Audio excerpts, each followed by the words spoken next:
Buyers and sellers agree on a price, so why does a third party get to decide if that agreed upon price works? Today, we're unpacking what an appraisal really is, who it's for, and why understanding the process matters just as much as the number at the top of the report. Because the important thing to understand is that cost doesn't equal value. When I come in as the appraiser on your refinance, and I come in short of what Zillow had to say, you're going to be upset with me.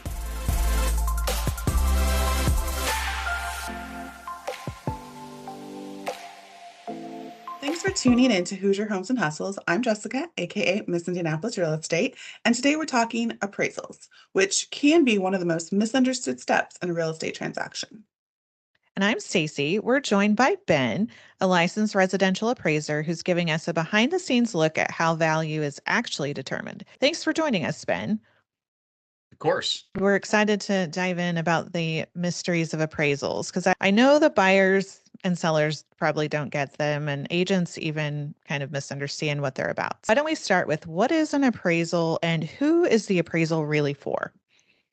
So an appraisal is just an opinion of value, right? And it's mainly for whoever the client is. Most of the time in real estate transactions, it's going to be a lender. When you go buy a house, you need to go through a lender. And for them, it's essentially collateral. It's to help kind of manage the risk. If they're giving out a loan for $350,000, they want to make sure the house is worth X amount so that if the borrower doesn't pay the very next day and they need to foreclose and sell it, that they can sell it for that amount and get their money back. They're not going to be losing money, right? Why would they lend $350,000 if the house is only worth $350,000, right? They're taking on a lot of that risk. And so appraisals are there to help kind of manage that risk and hold that collateral piece to the transaction, just to make sure that the bank, the lender, isn't getting caught with their hands in the cookie jar. So it's really more for the lender than the buyer, correct? Yes. Now, Okay. buyers do have to bear the cost of paying for it, but it makes sense, right? Not all transactions go through. And so, like our clients as appraisers are predominantly the lenders, not necessarily Okay. the borrowed, not the agent, not the seller. It's going to be the lender. So my next question was who the appraiser is accountable to. Would that also be the lender, or how does that work? A lender is a big part of it, right? They are our client, so they have certain overlays that they want us to make sure that we follow. A lot of that comes also from the secondary market, so the GSEs, Fannie, Freddie, or USDA, because these lenders can only hold so many notes in their portfolio before they need to sell it off. Because when they sell it off, then they get that money back. So we're held accountable to our clients, but we're also held accountable to our state licensing agencies. And then from there, there's a federal guideline. And so that's kind of how it trickles down from the federal, state, and local couples. And then one last question in this segment is what's the difference between market value and contract price? A contract price, that's kind of what the buyer and seller came to agree with. Now, when it comes to market value, our job as appraisers is to look at what the typical buyer is willing to pay for it. And that may vary, right? And so there's a general definition of market value where it's a typically motivated buyer and seller. Both parties are well informed. They're acting in their own best interest. And for us, Okay. it always comes down to what is the typical buyer willing to pay, not this one-off buyer who really liked this pool and was willing to throw everything they had at it. Okay, so now let's shift a little bit over to how appraisal determines value. So what qualifies as a comparable sale? Most of the time, it's recent sales. A typical guideline is 6 months. If you try and stay within 6 months, that's typically good. And the reason for that is the market conditions change pretty frequently.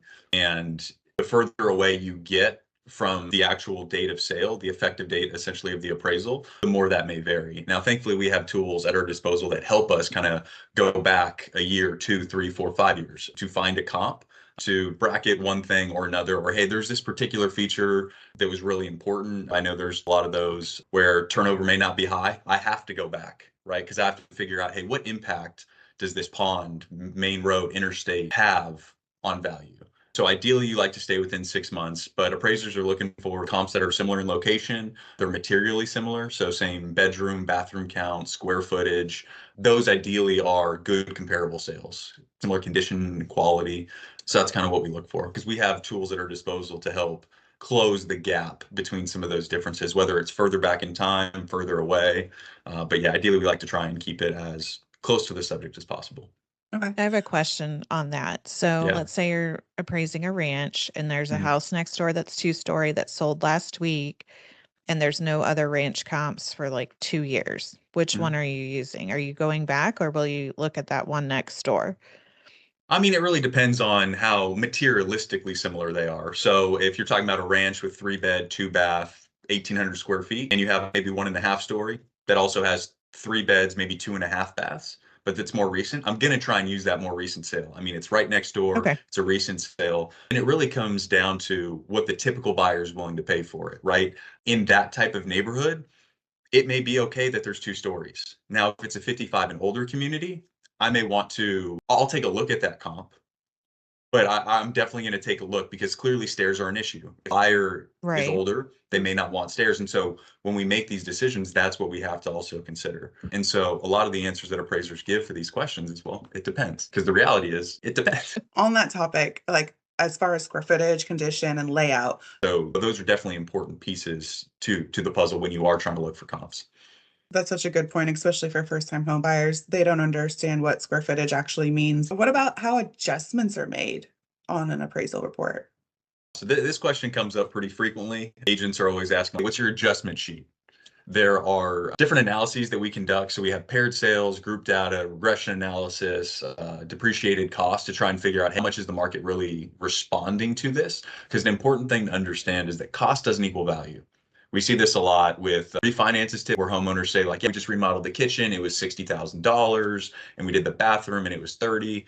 And that's great.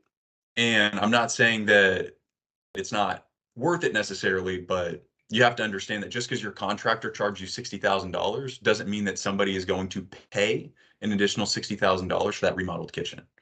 I think Because that's down the such a good street, point. they may find a comp with a remodeled kitchen that they really love, and it's a $30,000 difference. Great, that's the market response. That's the adjustment that's made. So Cost doesn't equal value. I know. I think cost that's doesn't the equal biggest value. takeaway from today. That's great. All right, Ben, let's get into the truth about online home values. I know this comes up a lot. As agents, we get a lot of questions about this. So I'm sure as appraisers, you do too. So tell us why Zestimates on Zillow fall short. The biggest thing that they struggle with is inaccurate data. Humans are the ones who enter the data, and when it's not accurate, you're not going to get an accurate result, right? Whatever comes in is what they spit out. So when I come in as the appraiser on your refinance, and I come in short of what Zillow had to say, you're going to be upset with me. Well, Zillow said this. Zillow didn't see your house.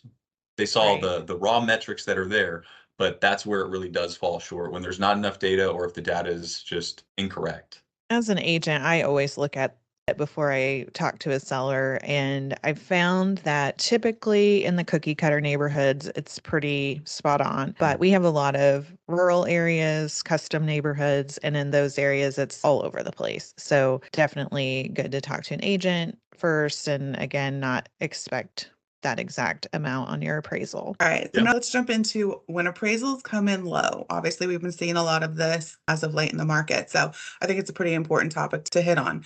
So, what are some of the common reasons values don't match? So when you're talking about don't match, you're talking about like the market value versus the contract price.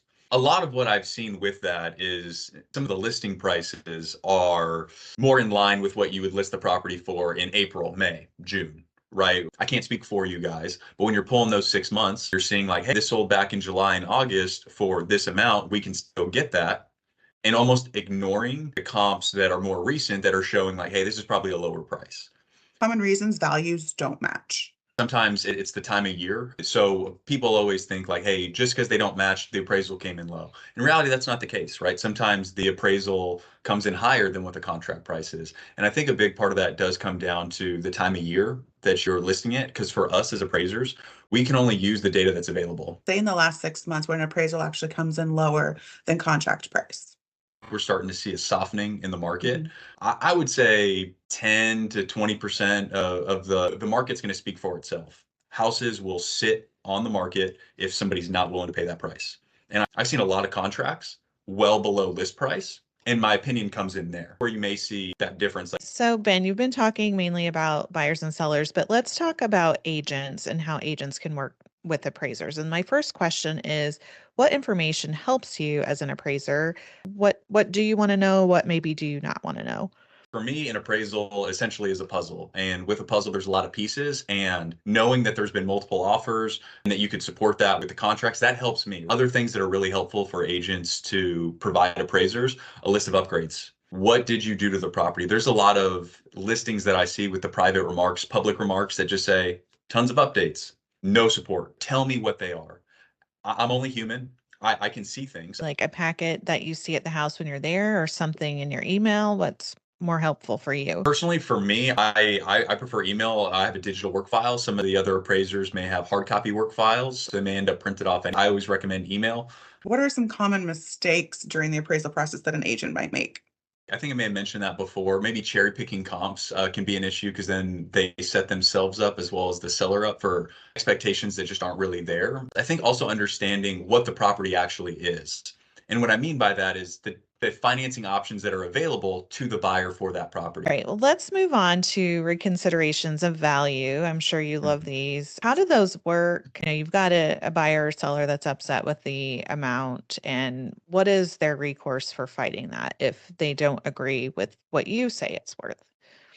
So typically for them, I'll submit the report and the buyer typically works with their agent or the lender to pull whatever comps to figure out like, hey, maybe the appraiser didn't consider this comp. And so you'll just kind of fill out a sheet and you have comps and you explain like, hey, why are these comps superior to the ones that the appraiser used?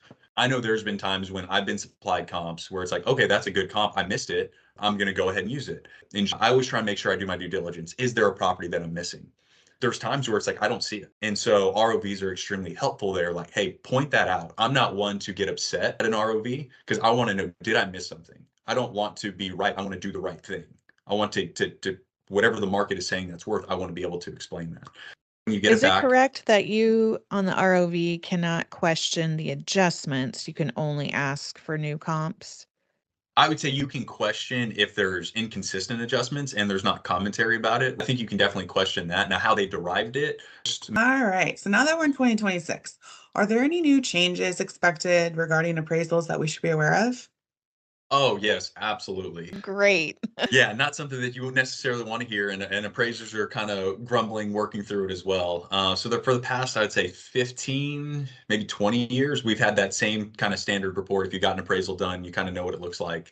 Those are now changing. Those are different forms that were used for the appraisal. They are now integrating one singular report.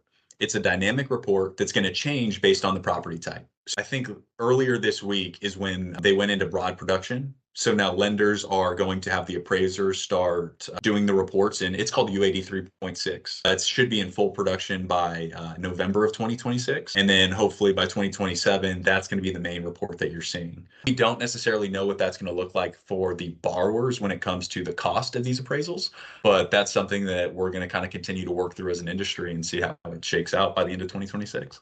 So our next segment is what we're going to call our rapid fire segment. And probably one of the most misunderstood piece of the appraisal by sellers is upgrades and what those upgrades are worth. So, hey, I just put a new roof on my house. It cost 15,000 and now it's worth 15,000 more. So we're going to go through a list of upgrades, Ben, and you tell us yes or no if this is going to be helpful for their value. Let's start with the roof. Yes or no? Yes, most buyers don't want to have a roof leaking on their head. So, and they can see that. Yes. All right, cool. Pool in Indiana varies. In Arizona, absolutely. Michigan, no. In Indiana, I know you don't want me to say it depends. For the most That's part, fine. yes. Okay. Cost doesn't equal value, but for the most part, yes. Pools add value. How about very elaborate landscaping? I would say value, no. Marketability, yes. People may want your house more because the nice landscaping. Is it going to add more value? No. You may attract more buyers, but not necessarily value. Got it. All right, new kitchen. Yes. Finished attic space. If the house is already large enough, most people don't care about a finished attic. If it's really small, urban area, finished attic, yeah. Finished basement. For the most part, yes. Solar panels. That's a new one.